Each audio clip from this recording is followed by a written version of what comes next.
Hi everyone, welcome to Nexus of Thought. Today I want to talk about the gravity field. And on here you can actually see an artist's representation of the gravity field. It's a picture of the Earth and it looks like a gravity well. Here's the satellite going in that gravity field. So the question always arises is, what actually is a gravity field?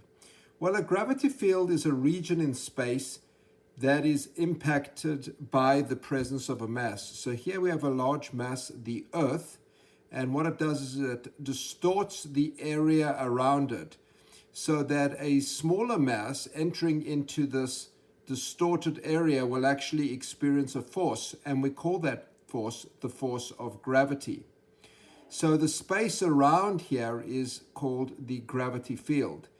And we depict the gravity field with a vector, and that vector quantity is g. I should actually put an arrow above it. Some people put an arrow there, and some people leave it out. But it's little g, and it's a vector quantity, and the unit is grams per, the unit is equal to the newtons per kilogram. So the question then arises is, how do we measure the gravity field at a distance r from a source mass? Well, the gravity field idea comes from the force of universal gravitation attraction, which was developed by Sir Isaac Newton, and that says that the force of gravity is equal to big G, the mass of the source, the mass of the test mass, which is placed over there, divided by the square of the distance between the source and the test mass. So here is the value for the universal gravitation constant. It is fairly small, but it's not zero. M would be your source mass, such as Earth. Little m would be a test mass, such as U. And then r is the distance between the two. Note that the force is attractive, and it's also an inverse square law type of relationship. Now, you also know when you're standing on the Earth that your weight, which is the force of the Earth's gravity attracting you, is equal to little m times g. So what we can then do is we can actually equate that little m times g to equal to big G, big M, little m over r squared. We equate those two and we can cancel out the little m, leaving us with this expression. And that is the expression for the gravity field. Little g is equal to big G, your mass divided by r squared. Now, it does have units of newtons per kilogram, but those are dimensionally equivalent to meters per second squared. So how does the Earth's gravity field look? Well, it looks very similar to what you see depicted on this particular diagram. And as you can see, the arrows indicate the direction of the gravity field. And then the red lines represent a series of concentric circles.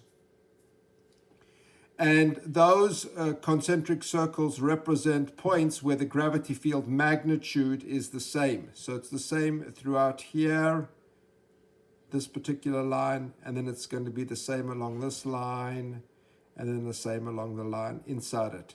All right. The further you move away from the source mass, the weaker the gravity field, and that's shown by the fact that the arrows move further apart. The arrow is the direction of the gravity field at that particular location. So on Earth, we say it's 9.8 newtons per kilogram. On the moon, it's about 1.6, which is about 1.7 newtons per kilogram. And here's a little exercise. If you actually plug in the mass of the Earth at 5.98 times 10 to the 24 kilograms, and you put in the average radius of the Earth at 6.36 times 10 to the 6 meters, you can actually work out this value of G on the surface at 9.8 newtons per kilogram.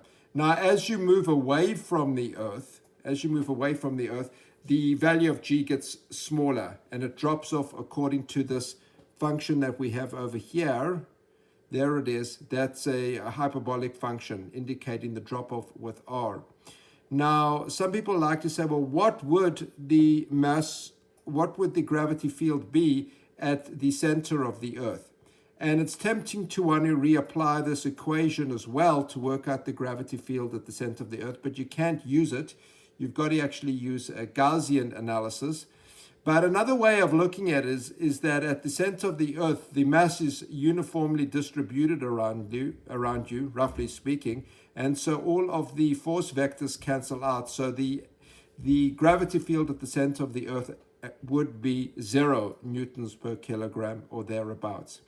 So that's a little bit on the gravity field to get you started on the topic. We can use it all over the place in mechanics, and it's analogous to the electric field that I'll talk about in a future video.